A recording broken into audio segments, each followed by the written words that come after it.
The sheriff hung a drifter at dawn. After the widow shouted he was the father of her twins, Sheriff Tom Crenshaw thought he knew justice, until the widow's voice cut through the morning air like a bullet, screaming that he was about to hang the father of her children. But by then, the rope was already swinging. The cottonwood tree had seen 3 hangings in its 40 years, but this morning felt different. Sheriff Tom Crenshaw adjusted his hat against the rising sun and checked the knot one final time. His hands moved with the practiced certainty of a man who had done this before, yet something in his chest pulled tight as a bowstring. The drifter stood on the makeshift platform with his wrists bound behind his back, chin raised toward the horizon where the first light was painting the sky the color of old blood. Jesse Cain was his name, though names meant little to men like him who drifted from town to town like tumbleweeds. He had been caught red-handed stealing cattle from the Henderson Ranch, and the law was clear. Cattle rustling meant hanging. "Any last words?" Crenshaw asked, though he hoped there wouldn't be any. Words had a way of complicating things, and this morning needed to be simple. Clean. Jesse's eyes swept across the small crowd that had gathered in the early light. Maybe 20 souls, mostly men with weathered faces and coffee-stained shirts, drawn by the grim spectacle like moths to a flame. A few women stood at the back, their bonnets pulled low. Children peered between their mothers' skirts with the morbid curiosity that death brings to the living. "I ain't got nothing to say that would change your mind, Sheriff," Jesse said, his voice steady as stone. "But I want you to know I ain't afraid of what's coming." Crenshaw nodded and reached for the black hood, but Jesse shook his head. "I'd rather see the sky when I go." The sheriff respected that. He had seen men beg and weep and soil themselves when the moment came, but this drifter faced his end like he had lived his life, on his own terms.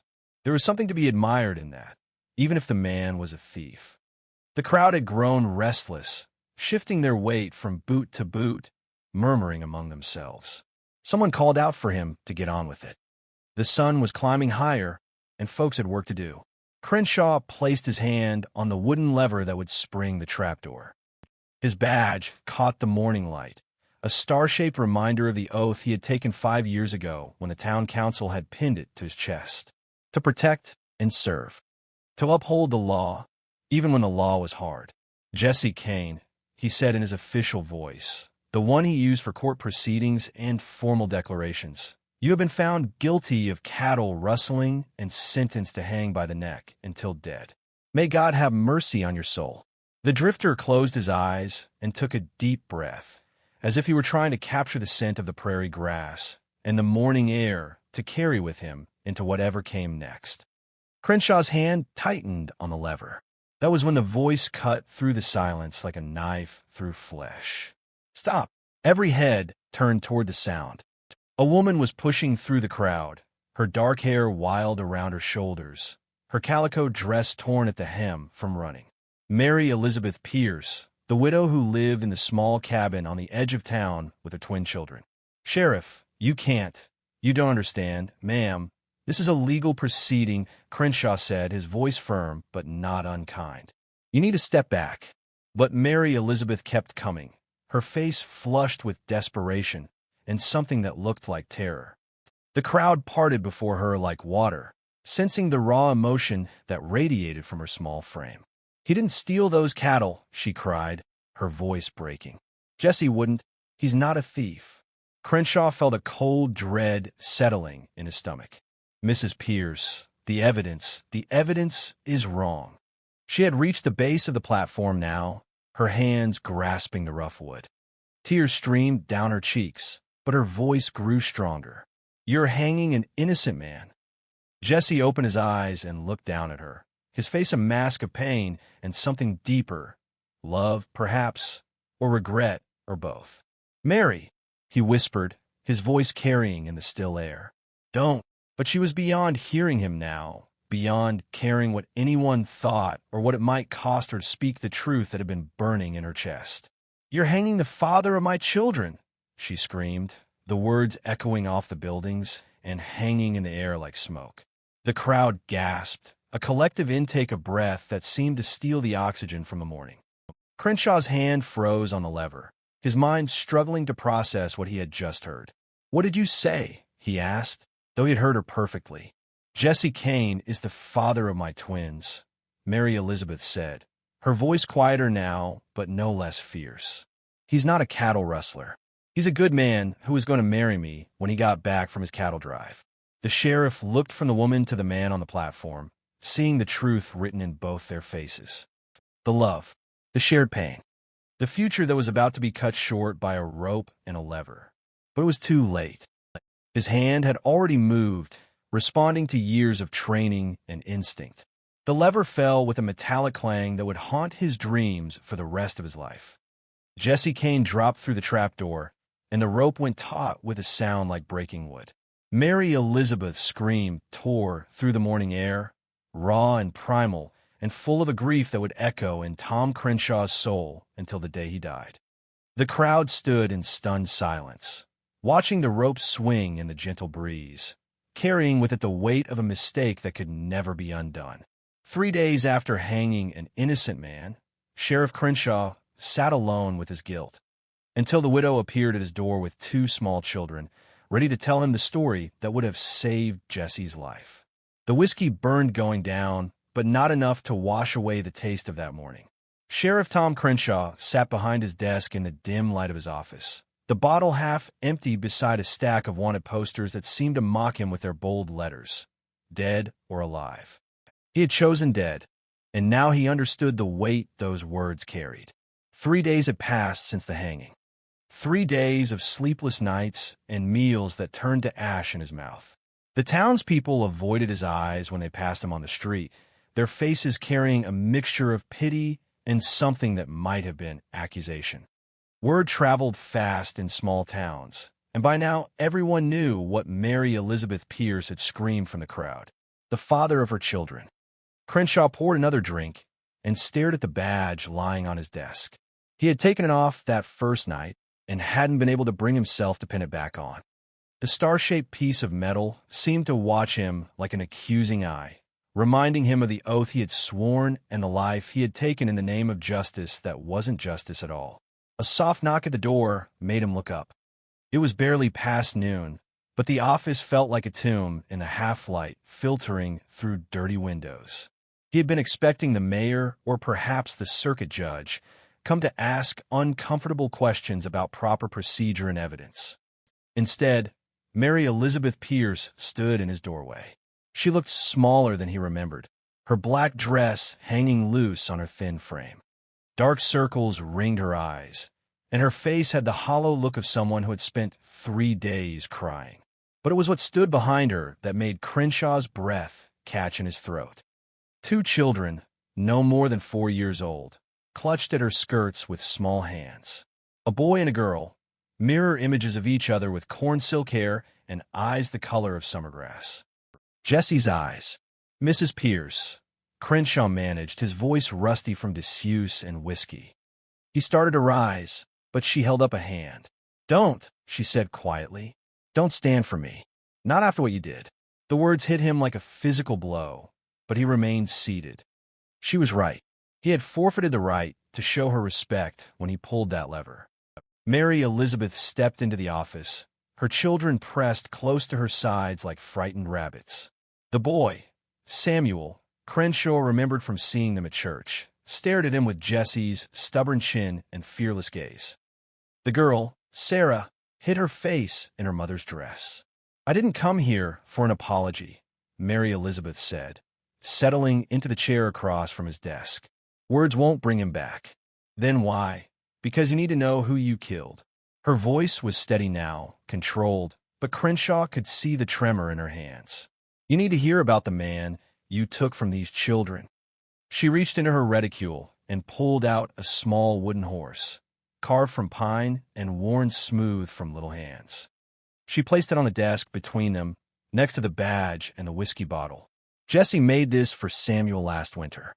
Made one for Sarah too, a little mare with a braided tail. Took him 3 evenings by the fire, whittling and sanding until they were perfect." She looked at her son, who had crept closer to stare at the toy. "He taught them how horses think, how to approach them gentle-like so they wouldn't spook." Crenshaw wanted to reach for the bottle, but something in her voice held him frozen. He came through town in September, looking for work. Mary Elizabeth continued, her eyes distant. Most men would have kept writing when they saw a widow with 2 babies, but Jesse asked if I needed help with the winter wood. Said he'd work for meals and a place to sleep in the barn. She paused, her fingers tracing the edge of the wooden horse. I told him I didn't have money to pay a hired man, and he laughed. Said money wasn't everything a person could be paid with. He stayed through the first snow, then the second. By Christmas, he wasn't sleeping in the barn anymore. The admission hung in the air between them, and Crenshaw saw the defiance in her eyes. She didn't care what he thought of her choices. She was beyond caring what anyone thought. He mended the roof and fixed the fence posts, taught Samuel to whistle like a meadowlark, and showed Sarah how to braid flowers into chains. When the children had nightmares, he'd sit up with them and tell stories about horses that could run on clouds. Samuel had abandoned his place by his mother's side and approached the desk, his small hand reaching for the wooden horse. Crenshaw pushed it toward him gently, and the boy clutched it to his chest. He was going to marry me, Mary Elizabeth said, her voice barely above a whisper. Come spring, when the cattle drive was done and he had enough money saved for a proper wedding and a ring. He wanted to give these children his name. The words landed like stones in still water, sending ripples through Crenshaw's chest.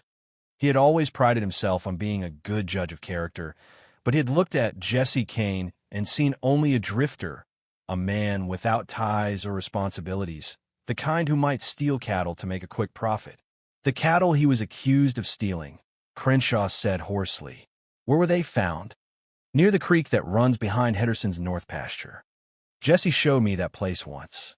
Said it was where he liked to think when he needed to be alone. Mary Elizabeth's voice grew harder. Someone else put those cattle there, Sheriff. Someone who knew Jesse went there to think. The truth hit him like a physical blow. A setup. A frame. Someone had used Jesse's habits against him, knowing exactly where to place the stolen cattle to make the guilt seem obvious. Who else knew about that place? He asked. I don't know, she admitted. But it doesn't matter now, does it? The man who could tell us is dead. Sarah had crept closer to her brother, both children now staring at Crenshaw with eyes that held no accusation, only the quiet acceptance of tragedy that children learn too early. They didn't understand what he had done to their father, but they understood loss. Mrs. Pierce, he began, but she shook her head. I didn't come here for justice, Sheriff. That ship has sailed. I came because you have to live with what you did, and I thought. She paused, gathering herself. I thought you deserved to know that you didn't just hang a cattle rustler. You hung a good man. A man who loved these children like they were his own blood. She stood, smoothing her black skirts, and held out her hand to Samuel. The boy looked at the wooden horse in his hands, then at Crenshaw. Mama says Papa Jesse went to heaven, he said in a clear, small voice. She says angels don't need horses, but he took his with him anyway. The innocence in those words broke something inside Crenshaw's chest. He watched as Mary Elizabeth led her children toward the door, their small forms silhouetted against the bright afternoon light. Mrs. Pierce, he called after her. She turned, her hand on the doorframe. If there's anything you need, there's nothing you can give me that would matter, she said simply. But those children still need to eat. And winter's coming again.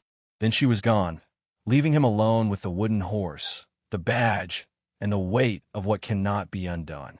When drunken cowboys threatened the widow whose husband he'd wrongly hanged, Sheriff Crenshaw's gun spoke before his conscience could hesitate, and he finally understood what justice really meant.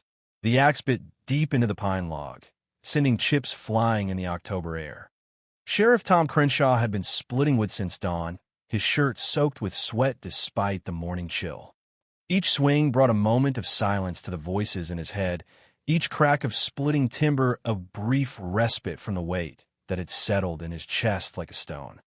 Mary Elizabeth Pierce's cabin sat 30 yards away, smoke rising thin and straight from her chimney. He had been coming here every morning for 2 weeks now, ever since that day in his office when she had left him with the wooden horse and the truth about Jesse Cain. She never asked him to chop her wood, never thanked him when he stacked it neat and high against her cabin wall. But she never told him to stop, either. The twins watched him from their small window, Samuel's face pressed against the glass, while Sarah hung back in the shadows. They had grown used to his presence, though they still kept their distance like deer at the edge of a clearing, ready to bolt at the first sign of danger. He set another log on the chopping block and raised the axe, feeling the familiar burn in his shoulders. This was Jesse's work he was doing, work that strong hands should have been doing through the winter months, work that a father should have done for his children. The axe came down with more force than necessary, splitting the log clean through and embedding in the block beneath. As he worked the blade free, he heard the cabin door open behind him. "You don't have to keep doing this," Mary Elizabeth said quietly. Crenshaw turned, wiping sweat from his forehead with the back of his hand. She stood on her small porch, wearing a faded blue dress and an apron that had seen better days. Her hair was pulled back severe, but a few strands had escaped to frame her face in the morning light. "I know," he said simply, setting up another log. "But winter's coming.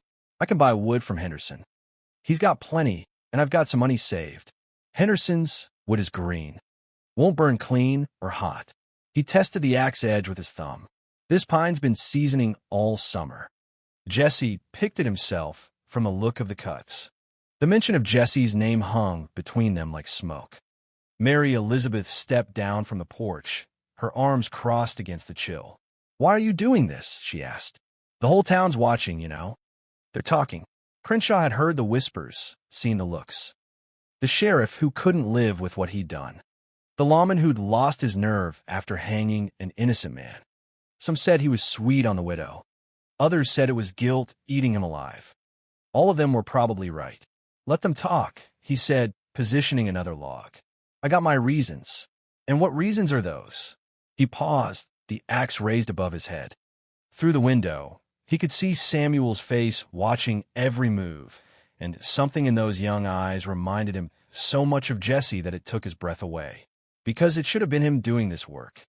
Should have been him teaching those children to ride and hunt and be strong.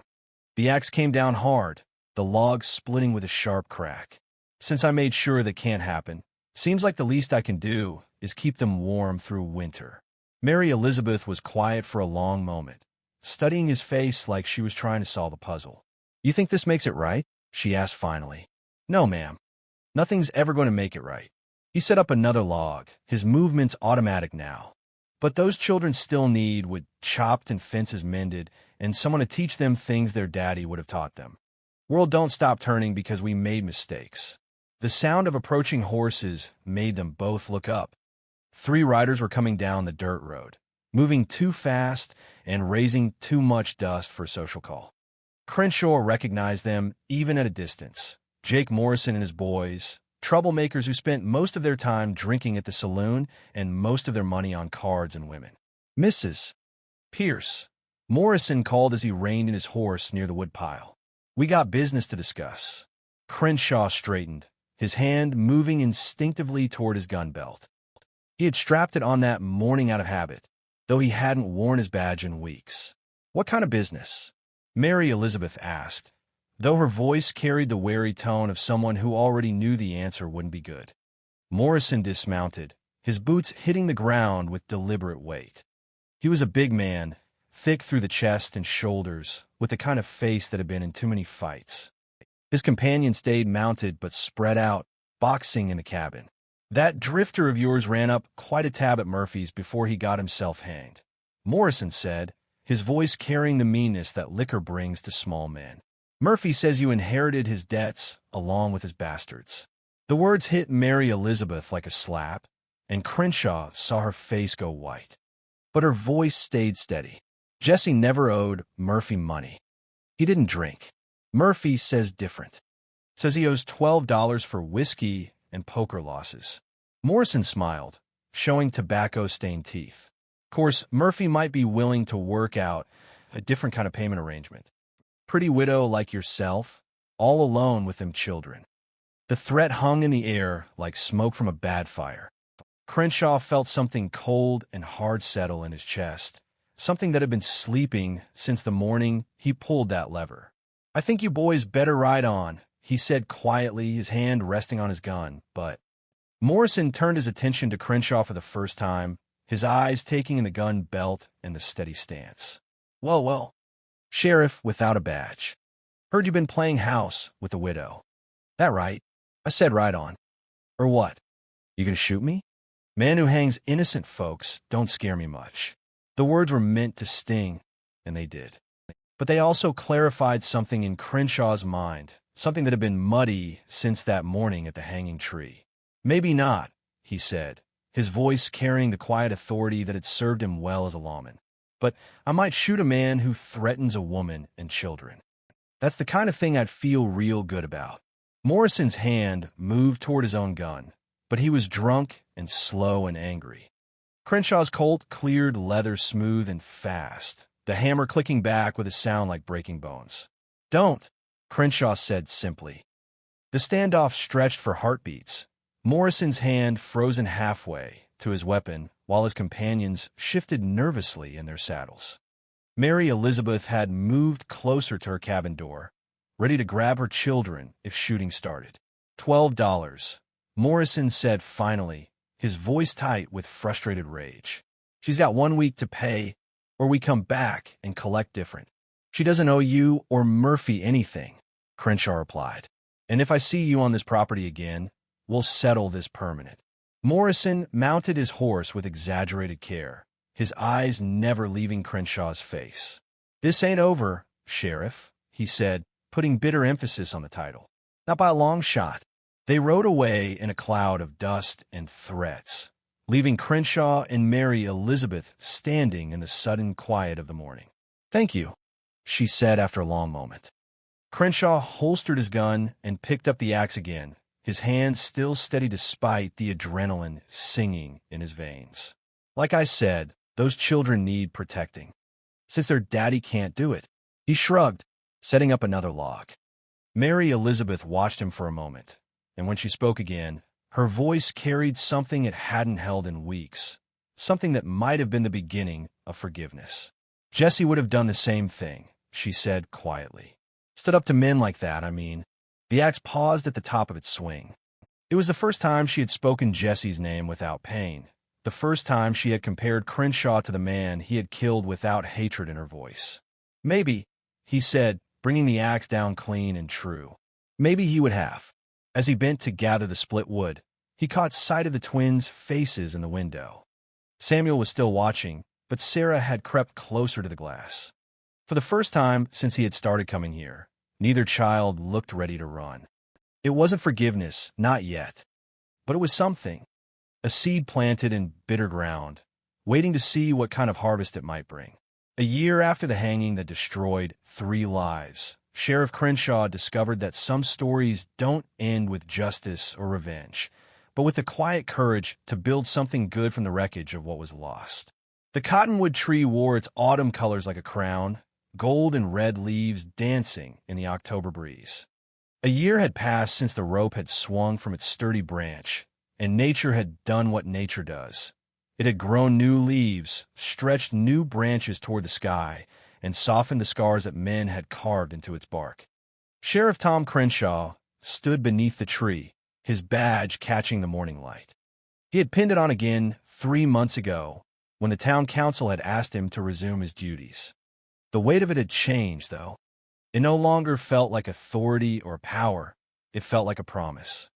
A reminder of the care he owed to the people he served. From where he stood, he could see Mary Elizabeth's cabin in the distance, smoke rising straight and true from the chimney he had helped Jesse repair the winter before. The irony wasn't lost on him. He was finishing the work of the man he had killed, living a life that should have belonged to someone else. But it wasn't Jesse's life exactly. It was something different, something built from the pieces of what remained after the damage was done. The sound of children's laughter carried on the wind, and Crenshaw smiled despite himself. Samuel and Sarah were in the meadow behind the cabin, taking their morning riding lesson on the gentle mare he had bought them for their 5th birthday. Samuel sat tall in the saddle, his father's stubborn streak evident in the set of his jaw as he guided the horse through the tall grass. Sarah rode beside him, her gentle touch with the animals a gift that reminded everyone who watched of Jesse's way with horses. "They're getting good," Mary Elizabeth said, appearing beside him with that quiet way she had of moving through the world. "Samuel's got his daddy's natural seat," Crenshaw replied, then caught himself. It had taken months before he could mention Jesse without seeing pain flicker across her face. Now she simply nodded, accepting the truth of it. And Sarah's got his heart. She was out there at dawn, feeding that mare apples and braiding flowers in her mane. Mary Elizabeth's voice carried warmth now when she spoke of Jesse, memory tempered by time into something bearable. He would have loved seeing them ride. They stood in comfortable silence, watching the children. It had taken the better part of a year to reach this place, this strange peace built on shared loss and quiet understanding. Crenshaw had never stopped coming to chop wood and mend fences, and Mary Elizabeth had never stopped letting him. Somewhere in the rhythm of those daily visits, something had taken root between them. Not love, exactly. That belonged to Jesse's memory, and always would. But something deeper than friendship, more complex than guilt. A partnership born from necessity and shaped by grief into something that might, in time, become its own kind of healing. "Tom," Mary Elizabeth said, using his given name for the first time in months, "there's something I need to tell you." He turned to face her, noting the serious set of her features. She had filled out some over the summer, the sharp edges of grief softened by regular meals and steady sleep. The children had helped with that. Their need for stability and routine had forced her to find her own. "Murphy came by yesterday," she continued, "after you left for your rounds." Crenshaw felt his jaw tighten. Jake Morrison and his boys had left town after their confrontation, but Murphy's saloon still stood as a gathering place for men with too much drink and too little sense. What did he want? To apologize. Mary Elizabeth's words carried a note of surprise. Said he never sent Morrison to collect any debt. Said Jesse never owed him money, and he was sorry for the trouble his lies had caused. The confession hung in the morning air like mist. Crenshaw had suspected as much. Jesse's reputation for sobriety had been well known among the men he'd worked with on cattle drives. But hearing it confirmed brought a familiar ache to his chest. Did he say why he lied? Money. Morrison paid him to say Jesse owed debts, gave him a story to tell if anyone came asking. Mary Elizabeth's voice carried the flat tone she used when discussing difficult truths. "Seems Morrison had his eye on this land for a while. Thought if he could force me to sell, he could buy it cheap and run cattle on it." Another piece of the puzzle fell into place. The cattle found near Jesse's thinking spot, the manufactured debt, the threats that followed. All of it designed to drive Mary Elizabeth from her home and into desperate circumstances. "Where's Morrison now?" Crenshaw asked, his hand moving instinctively toward his gun. "Dead," Mary Elizabeth said simply. "Murphy said he got himself shot in a card game up in Dodge City 2 months back. Try to cheat the wrong man. There was a kind of justice in that, Crenshaw supposed. The frontier had its own ways of settling accounts, and men like Morrison rarely lived long enough to see old age. But it didn't bring Jesse back, and it didn't erase the mistake that had started it all. "I'm sorry," he said, the words carrying the weight of everything that couldn't be undone. "I'm sorry I didn't dig deeper, didn't ask the right questions. I'm sorry I let them use me to kill a good man." Mary Elizabeth reached out and touched his arm, her fingers light on his sleeve.